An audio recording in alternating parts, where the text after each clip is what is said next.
안녕하세요. 오늘의 사연 채널을 방문해 주셔서 감사합니다.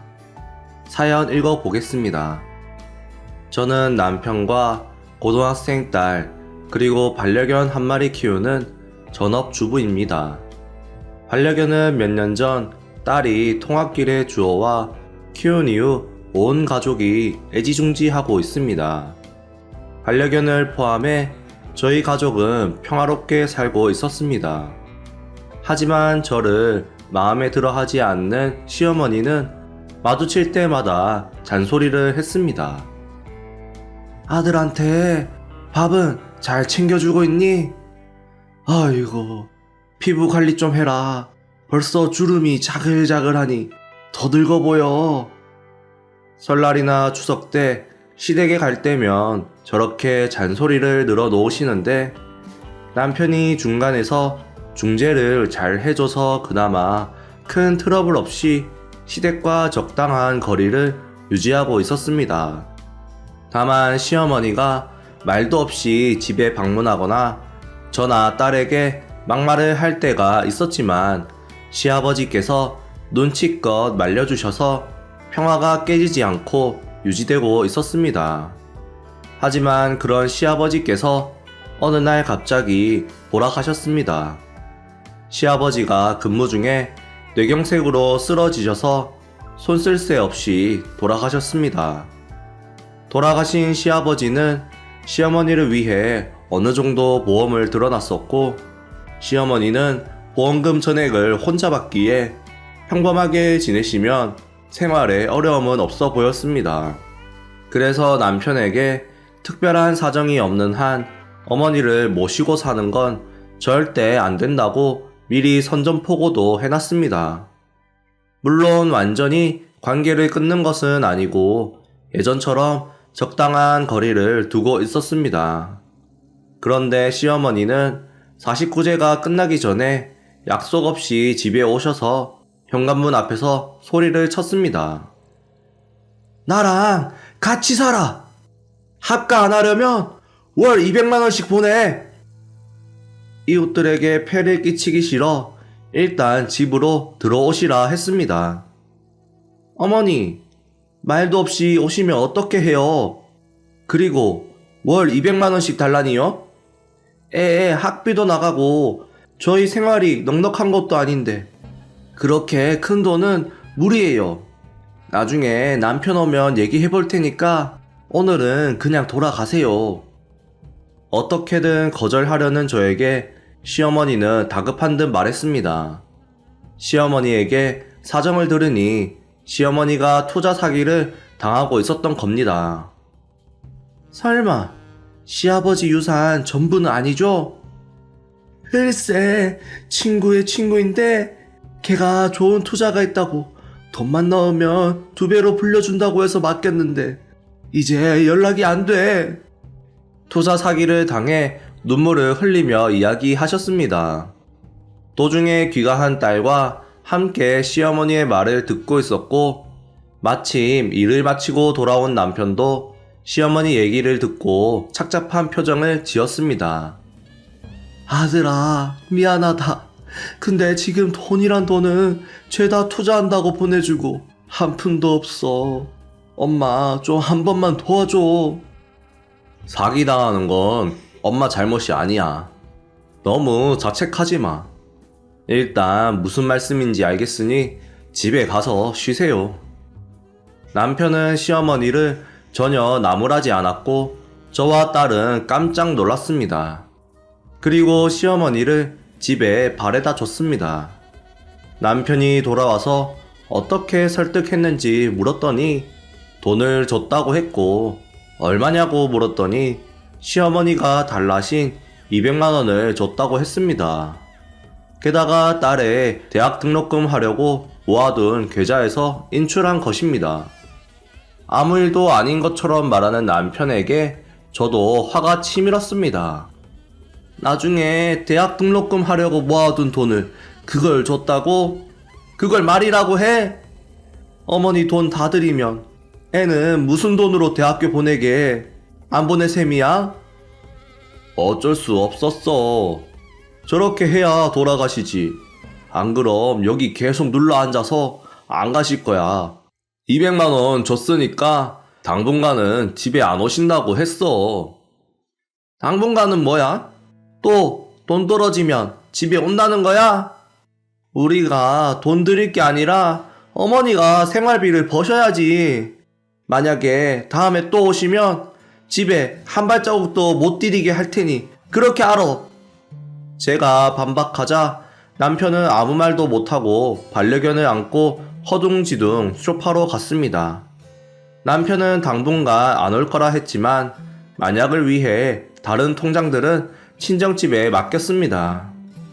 이웃에게도 시어머니가 소란 피울 걸 대비해 미리 말도 좀 해놨습니다.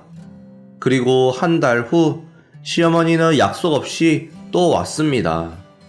저도 마음먹고 있어서 저번보다는 냉정했습니다. 아무 말도 하지 않고 일단 집으로 들어오시려고 하셔서 시어머니를 맞고 현관문을 사이에 두고 말을 하라고 했습니다. 시어머니는 초조한 표정을 지으면서도 어쩔 수 없다는 듯이 말을 꺼냈습니다. 이번에 친구가 알려준 피부관리샵이 너무 좋더라고. 몇 번 안 갔는데도 저번에 준 돈 다 써버렸어. 한 번 받으면 관리를 계속 받아야 하는데 저번처럼 좀 도와줄 수 없을까? 저번에 드린 200만원 남편이 열심히 일하고 나중에 대학 등록금 쓰려고 모아둔 돈이거든요. 그렇게 달라는 대로 드릴 수 없어요. 그리고 피부 관리 받으라고 드린 줄 아세요? 그런데 갖다 바칠 거면 더욱 드릴 수 없으니까 필요하시면 직접 벌어서 쓰세요. 제가 딱 잘라 말하자 시어머니는 신경질적으로 말했습니다. 나는 못돼 먹어서 왜 그렇게 인정이 없어? 아들이 버는 돈 달라는데 네가 왜 이래라 저래라야. 그리고 돈 없다고 사람 무시해? 나는 피부 관리 받으면 안 돼? 너 이러는 거 아들이 알고 있어? 안 되는 건 안 되는 거예요. 적어도 저랑은 약속한 거 없으시잖아요. 제가 어려울 때 언제 한번 도와주신 적 있으세요? 무시할 만하니 하는 거니까 계속 동네 시끄럽게 하시면 경찰 부를 거예요. 시어머니는 저를 설득할 수 없다고 판단하셨는지 집으로 돌아가셨습니다. 귀가한 딸과 저녁 식사 무렵에 시어머니가 찾아온 이야기를 하고 있는데 현관문이 열리는 소리가 났습니다. 남편이 돌아온 줄 알고 남편의 저녁 식사를 준비하려고 일어섰습니다. 하지만 이번에는 초인종이 울렸습니다. 남편이 벨을 울렸나 하고 의문이 들어 모니터를 확인하니 시어머니의 모습이 보였습니다. 그냥 무시해야지 하고 생각했는데 마침 남편이 돌아왔습니다. 현관에서 남편을 만난 시어머니는 현관에 들어서자마자 남편에게 애걸복걸 매달렸고 필사적으로 부탁하기 시작했습니다. 그 광경을 저와 딸은 속으로 욕을 하며 보고 있었습니다. 울며 매달리는 시어머니의 모습에 남편이 말했습니다. 엄마 사정도 딱 하고 안 됐잖아. 우리가 모시고 살자. 아들밖에 없다 정말. 엄마 생각해주는 건 너밖에 없구나. 저와 딸은 이 상황에 입이 딱 벌어졌습니다. 게다가 시어머니는 피부 관리 받는다고 집에 있는 명품 가방까지 팔았다고 했습니다. 이대로라면 집도 팔아치우고 엄마가 살 데가 없어질지 몰라. 엄마 돈 관리는 내가 할 테니까 앞으로 잘 좀 보살펴줘. 엄마, 나는 거실에서 자면 되니까 엄마가 내 방에서 자. 시어머니를 챙기려고 애쓰는 남편에게 저는 설득을 해봤지만 소용없었습니다. 어쩔 수 없이 저는 시어머니와 함께 사는 걸 조건으로 지켜야 할 4가지를 만들었습니다. 가족의 일에는 참견하지 않는다. 특히 딸에게 상처를 주는 일은 하지 말 것. 돈 쓸 때는 가계부 쓰고 저와 남편한테 영수증 보여주기. 시어머니 용돈은 남편 용돈에서 마련할 것, 집안일은 적극적으로 도울 것, 종이에 다 적어서 서명하게 했고 시어머니는 문제 일으키지 않고 조용히 생활하셨습니다. 약속한 것도 잘 지켜주고 해서 한동안 평화로운 나날들이었는데 일주일이 좀 지나자 시어머니의 본색이 드러났습니다. 점점 시어머니는 딱딱한 생활에 실증이 났는지 저한테 불평이나 잔소리를 하셨습니다. 청소도 빨래도 너무 대충대충 하는 거 아니야? 내가 제대로 하는 거 알려줄 테니까 며느리가 맡아서 해. 그리고 여자애가 무슨 대학교를 간다고 그래. 어차피 시집만 잘 가면 대학 같은 거 소용없으니까 그런 쓸데없는 거에 돈 쓸 것 같으면 지금이라도 성형도 좀 하고 피부 관리 같은 거 해서 이뻐지는 게 더 나아. 저는 시어머니의 말을 흘려들었지만 곧 딸에게도 직접적으로 말을 하기 시작했습니다. 남자친구 있어? 부잣집에 만나면 꼭 붙잡아야 해. 대학 공부 아무리 열심히 해도 시집 잘 가는 것보다 못해. 한창 이쁠 때 남자 한 명 잘 잡아서 팔자 바꾸는 게 그게 더 현명해. 제가 없을 때도 딸에게 이런저런 말을 했던 것 같고 딸은 시어머니 때문에 스트레스 받는 것 같았습니다.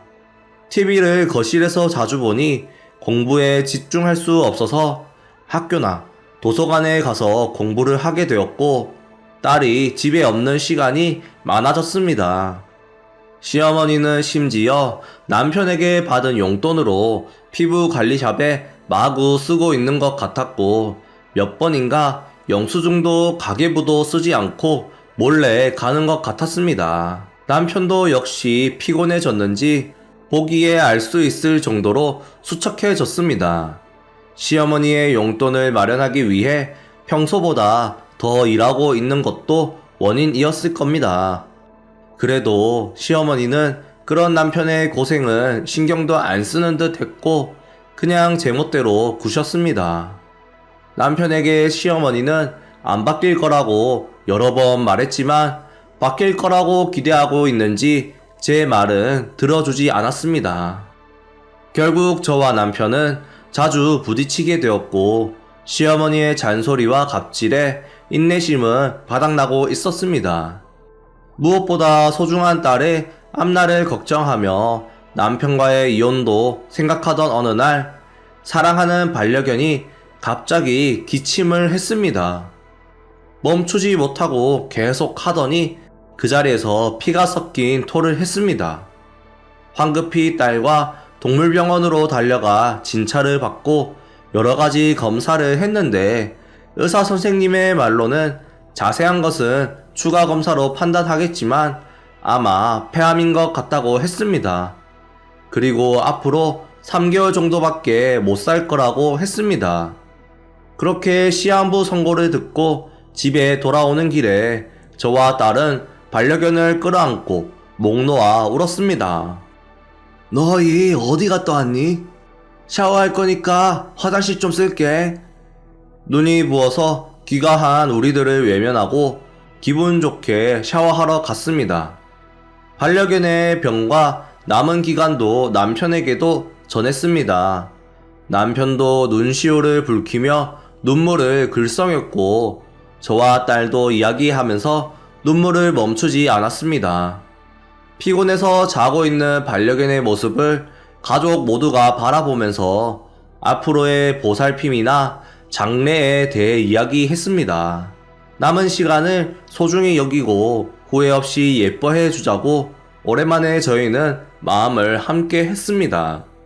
그런 모습을 샤워하러 가던 시어머니가 거실 밖에 서서 듣고 있었나 봅니다. 이때 우리는 아무도 눈치채지 못했습니다. 어느 날 카드사에서 전화가 와서 이야기를 듣고 깜짝 놀랐습니다.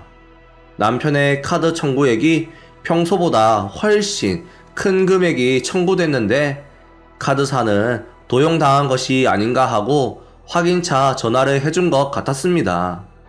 저는 곧 시어머니를 떠올리고 남편한테 따졌습니다. 몰라. 기억나는 거 없어. 모른다고 계속 말하지만 분명히 눈은 요동치고 있었고 턱을 만지작거렸습니다. 남편이 거짓말을 할 때 하는 버릇입니다.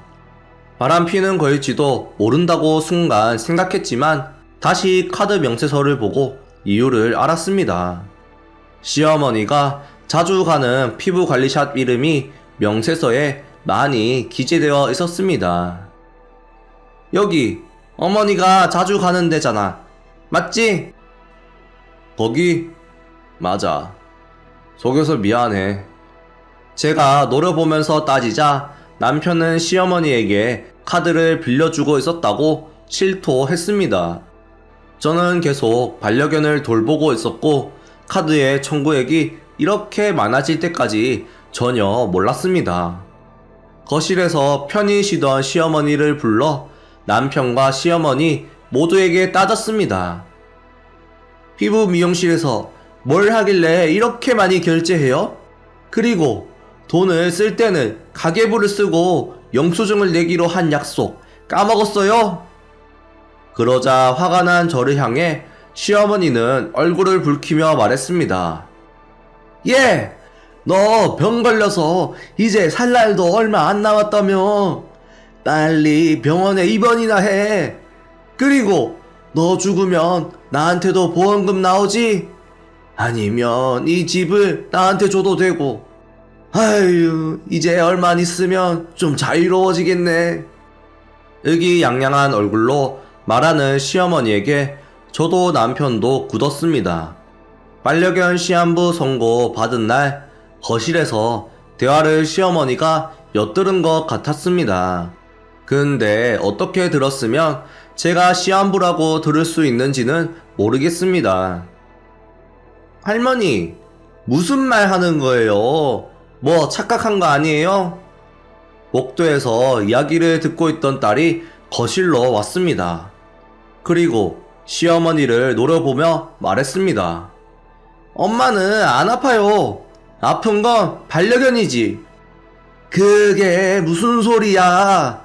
내가 다 들었는데 속을 줄 알아.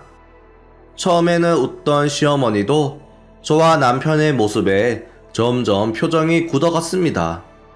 그리고 초조하고 당황했는지 우리에게 용서할 수 없는 말을 했습니다. 뭐야? 그럼 길에서 주워온 개 따위 때문에 다 같이 울고 있었어? 그게 말이 다 돼? 나는 너 죽는다고 신나서 쇼핑도 했는데 아픈 데 없어?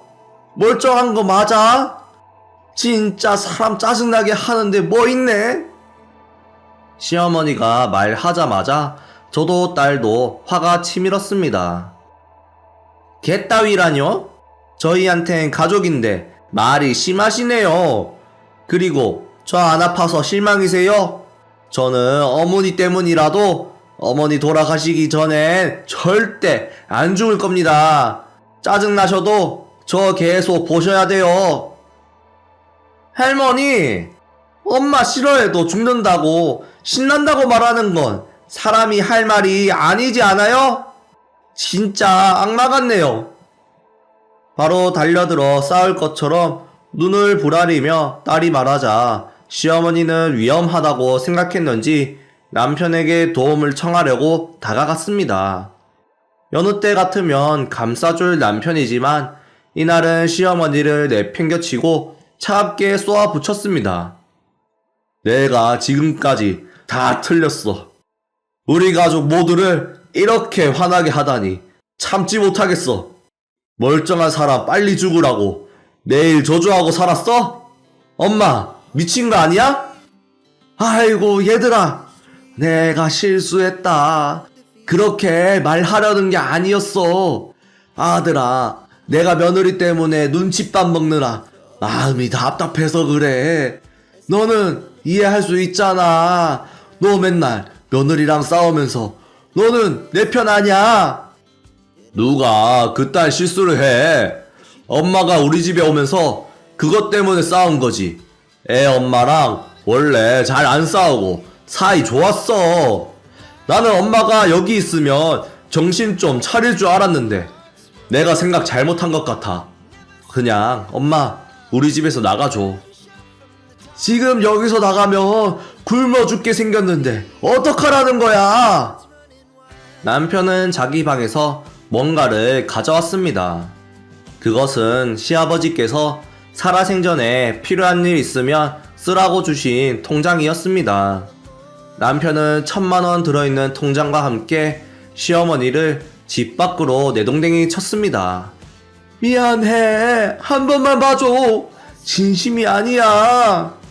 시어머니는 몇 번이고 문을 두드리면서 집 밖에서 1시간 정도 울부짖었습니다. 하지만 상황을 보러 온 이웃이 몰려들며 구경거리가 되자 쪽팔리신 듯 우리 집을 떠나셨습니다. 남편은 새삼스럽게 지금까지의 행동에 대해 사과했습니다. 만약 엄마가 또 오면 현관문도 열어주지 마. 남편이 그렇게 말하고 소동은 일단락 됐습니다. 그 후에도 여러 차례 시어머니의 방문은 있었지만 지금까지 우리 편이었던 남편까지 냉랭한 태도를 취하니 상처받았는지 시어머니는 점점 집에 오지 않게 되었습니다. 그리고 3개월 후엔 투병 생활을 열심히 한 우리 집 반려견은 가족이 지켜보는 가운데 천국으로 떠났습니다. 그 후 저희 가족은 반려견 장례식을 마친 후 바로 이사를 가서 시어머니와 완전히 연을 끊었습니다. 시어머니를 내쫓은 후에 가족끼리 상의했었기 때문에 이사 작업은 순조롭게 끝났습니다. 그리고 며칠 후 옛 이웃으로부터 시어머니가 집 앞에서 소란 피운다는 것을 들었습니다. 고함을 버럭버럭 지르기 때문에 이웃들에게 민폐를 끼치게 된 게 미안했습니다. 시어머니는 피부 관리 받는 것을 못 끊었고 남편이 준 통장은 이미 다 써버린 듯 했습니다. 시어머니가 너무 시끄러워서 전 이웃은 우리가 이사했다고 전해줬습니다. 그랬더니 시어머니는 이웃에게도 진상을 피웠습니다. 경찰에 신고해서 어디로 갔는지 찾아내. 남편에게도 이런 일들이 있다고 말했는데 아무 신경도 쓰지 않았습니다. 그리고 경찰에게 전화가 오면서 시어머니의 말로를 알게 되었습니다. 시어머니는 체포되어 있었습니다. 노인 지원 단체에서 지원을 받았는데 그곳에서 물건을 도둑질을 하거나 마음에 들지 않는다고 도와주는 사람들을 밀치고 때려 그 사람들을 다치게 했고 마지막엔 편의점에서 도둑질 하다가 걸려 우산으로 점원의 눈을 다치게 해서 상습 폭행으로 체포가 됐다고 했습니다. 경찰에서는 합의도 안 되고 절도에 특수폭행까지 더해져 실형이 불가피하다고 했습니다. 앞으론 차가운 콘크리트 벽으로 둘러싸인 곳에서 생활을 할 예정으로 알고 있습니다. 교도소에서 제발 정신을 차렸으면 좋겠습니다.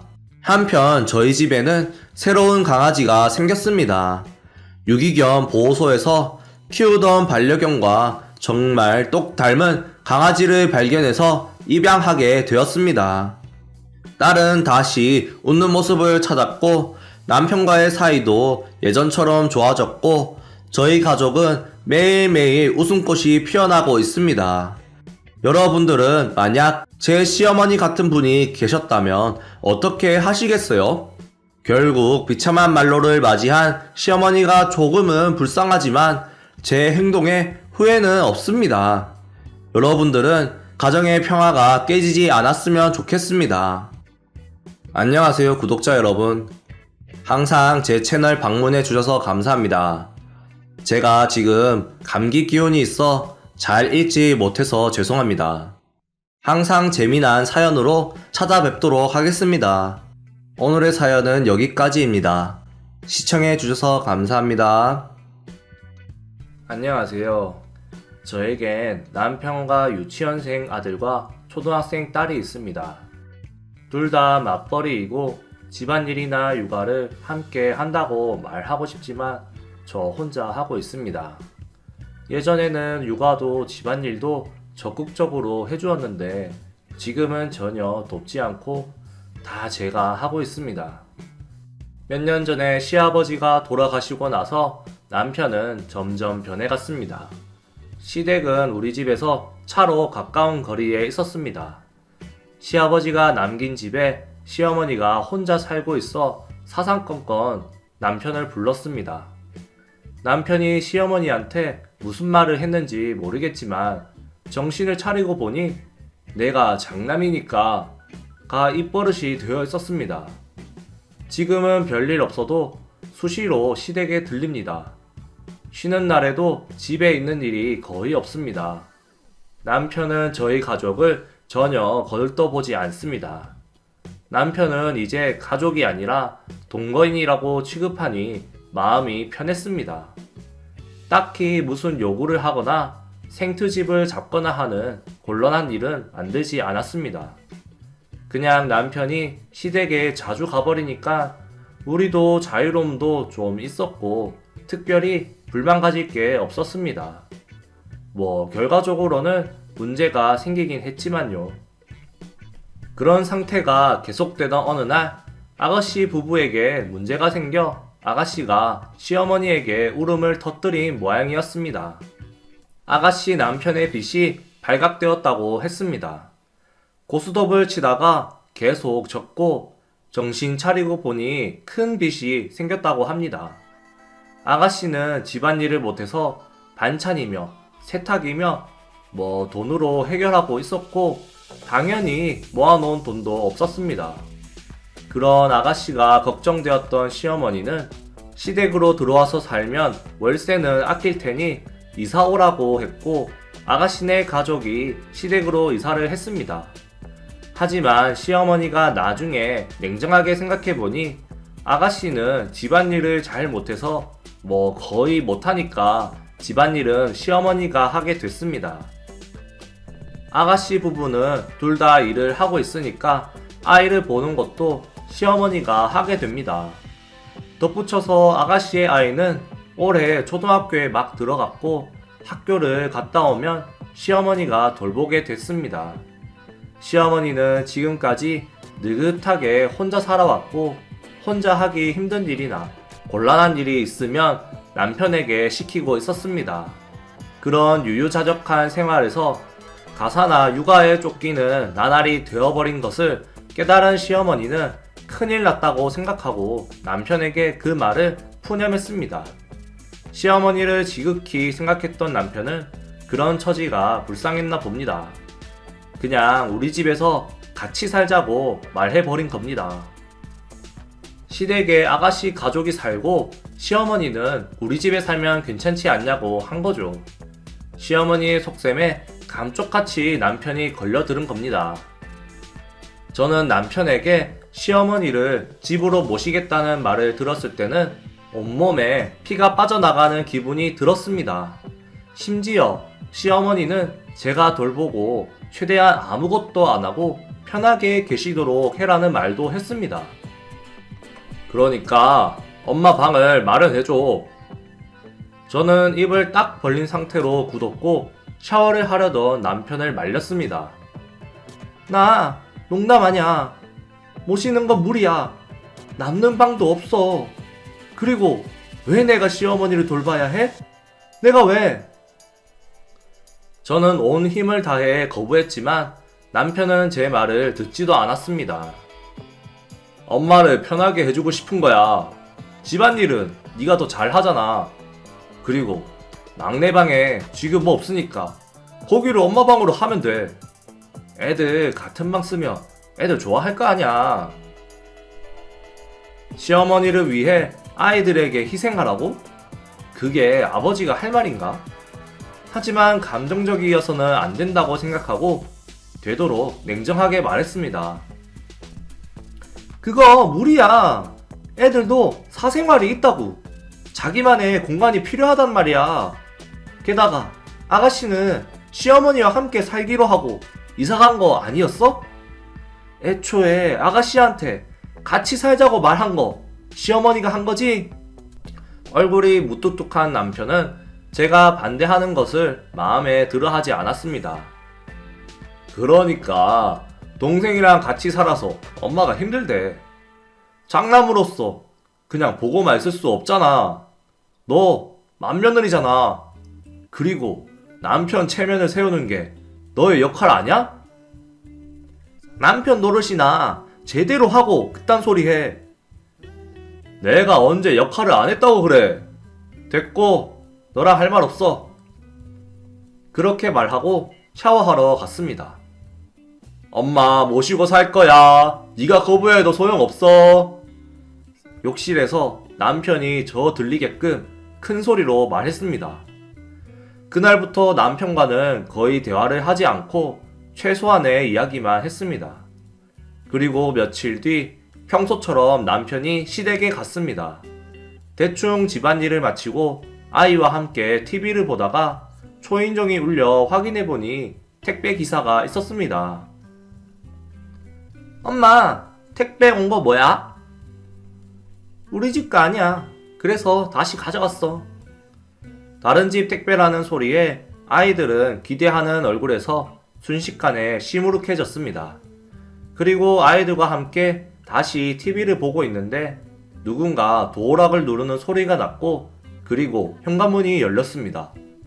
저와 아이들은 누구지 싶어 현관 쪽 복도를 보고 있었는데 시어머니가 모습을 드러냈습니다. 며느리 있니? 오늘부터 잘 부탁한다. 어머, 어쩐 일이세요? 비밀번호는 어떻게 알고 계세요? 아들이 알려줬어. 이제 알고 있어야 한다고. 네? 비밀번호를 알려줬다고요? 시어머니와 이야기하고 있는데 남편이 집으로 들어왔습니다. 오늘부터 엄마랑 같이 살 거야. 너희 할머니한테 인사해. 딸과 아들이 마지못해 시어머니에게 인사를 했습니다. 할머니 와서 기쁘지? 그럼 집 구경 좀 하자. 그렇게 말하고 집안을 어슬렁거리기 시작했습니다. 그 뒤를 딸이 따라갔습니다. 잠깐! 갑자기 무슨 일이야? 내가 모시는 거 무리라고 했잖아. 이 집의 가장은 나야. 내가 결정했으니까 따르도록 해. 무리라고 몇 번을 얘기했잖아. 왜 마음대로 결정해? 내 생각도 좀 해. 남편과 말다툼을 하고 있는데 딸이 제게 왔습니다. 할머니가 여기저기 문을 열어보고 다니길래 할머니 같이 사냐고 물어보니까 이제 같이 산다는데 맞아요? 맞아. 할머니는 오늘부터 이 집에서 같이 사는 거야. 평소에는 딸과 대화하면 귀찮아 했는데 바로 대답하는 남편이었습니다. 아니 진짜 장난치지 말고.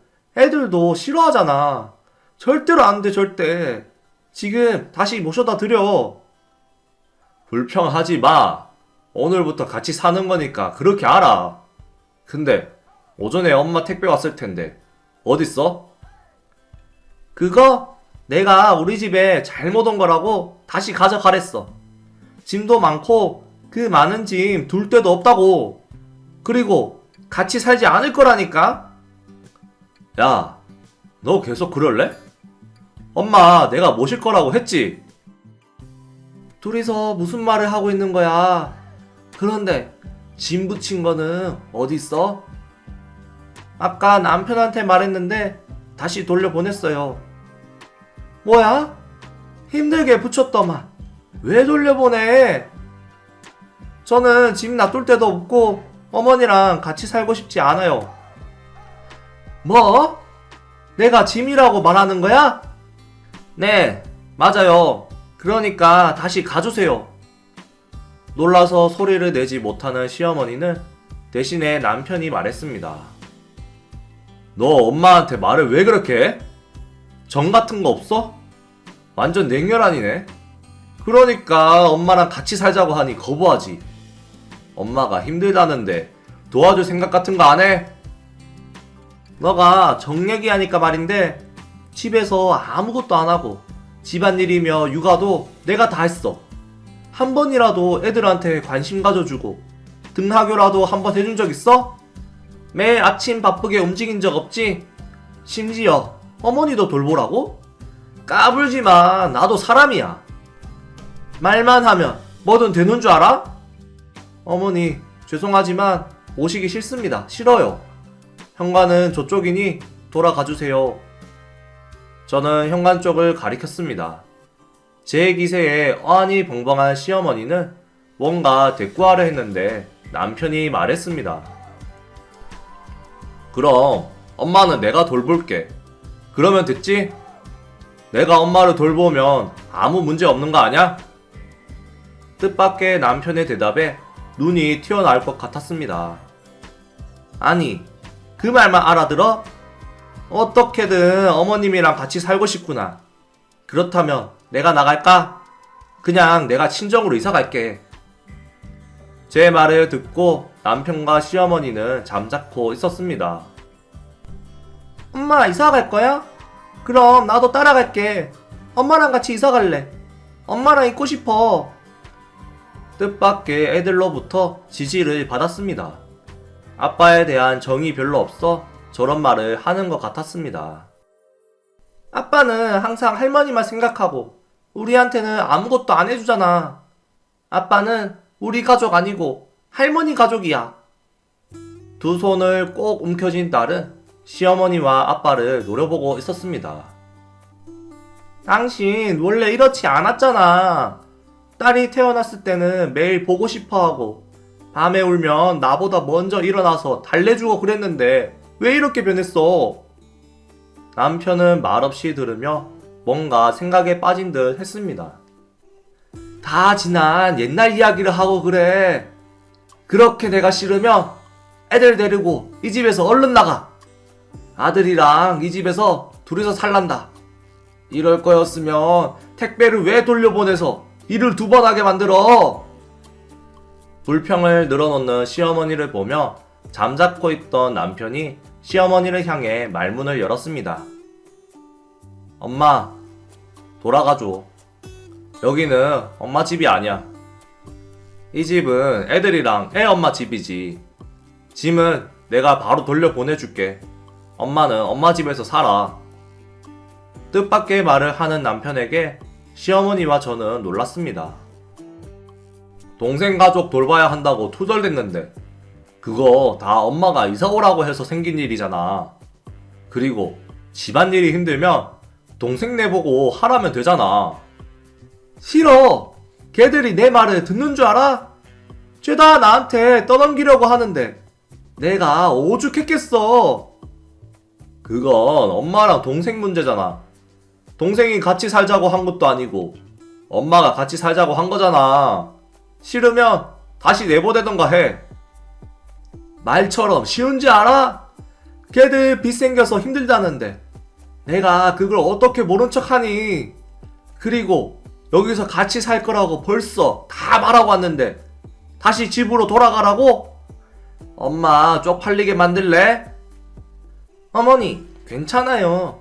제가 아가씨한테 연락했었는데 아가씨가 다시 집으로 돌아오시면 좋겠다면서 계속 어머니만 오길 기다리고 있어요. 제 말을 듣고선 순식간에 시어머니의 얼굴이 새빨개졌습니다. 그거 다 지들 좋으려고 하는 말이지 나 좋으라고 하는 말인 줄 알아? 아무튼 나는 여기서 살 거고 다시 안 갈 거니까 그렇게 알아. 엄마, 미안한데 우리 집은 안 되겠어. 집에 데려다 줄 테니까 빨리 가자. 이렇게 버티면 모두 얼굴만 붉히고 엄마도 불편해서 여기서 못 살게 뻔해. 그러자 막내 아들이 시어머니의 배를 쓰다듬었습니다. 할머니 착해져라 착해져라. 웃음이 나오려 해서 황급히 입을 막았습니다. 아들의 행동에 얼굴이 붉어진 시어머니는 아들의 손을 멈췄습니다. 할머니 배에 도깨비가 있어요. 제가 쫓아줄게요. 할머니 배에 그런 거 없어. 참나. 애들도 돌아가라고 눈치 주는 것 같네. 나 데려다 줘. 집에 갈란다. 그렇게 말하고 가방을 집어들고 시어머니는 집을 나갔습니다.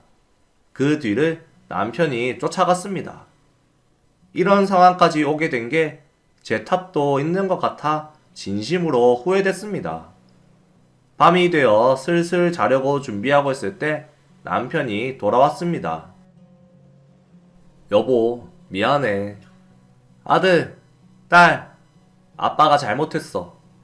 아빠 생각만 해서 다들 상처받았지? 미안해. 아빠가 앞으로 잘할게. 아빠는 엄마랑 너희가 가족이고 계속 우리 다 같이 살 거야. 아빠 사과 받아줄 거지? 남편은 저와 애들에게 사과를 했습니다. 아빠 미안하면 이번 방학 때 놀이공원에 가요. 놀이공원 가고 싶어요. 그래, 다 같이 놀이공원에 가서 놀이기구도 많이 타고 오자. 아빠가 약속 꼭 지킬게. 아이들은 자러 갔고 저는 방에 들어가기 전에 남편에게 말을 걸었습니다. 냉장고 안에 반찬 만들어 놨으니까 렌지에 데워 먹어. 고마워, 내 생각해줘서. 남편은 그날을 기점으로 옛 남편으로 돌아갔습니다. 가사나 육아도 적극적으로 도와주고 시어머니와의 만남도 거의 하지 않았습니다. 그 덕분에 저도 느긋하게 쉴 수 있는 시간이 생겼고 아이들과 이야기하고 노는 시간도 늘었습니다. 훗날 아가씨로부터 연락이 왔습니다. 집에 돌아온 시어머니는 아가씨 가족을 열심히 돌보고 있다고 합니다. 느긋하게 지내겠다는 시어머니의 꿈은 무너져 내리고 매일 가사나 육아에 정신이 없는 것 같았습니다.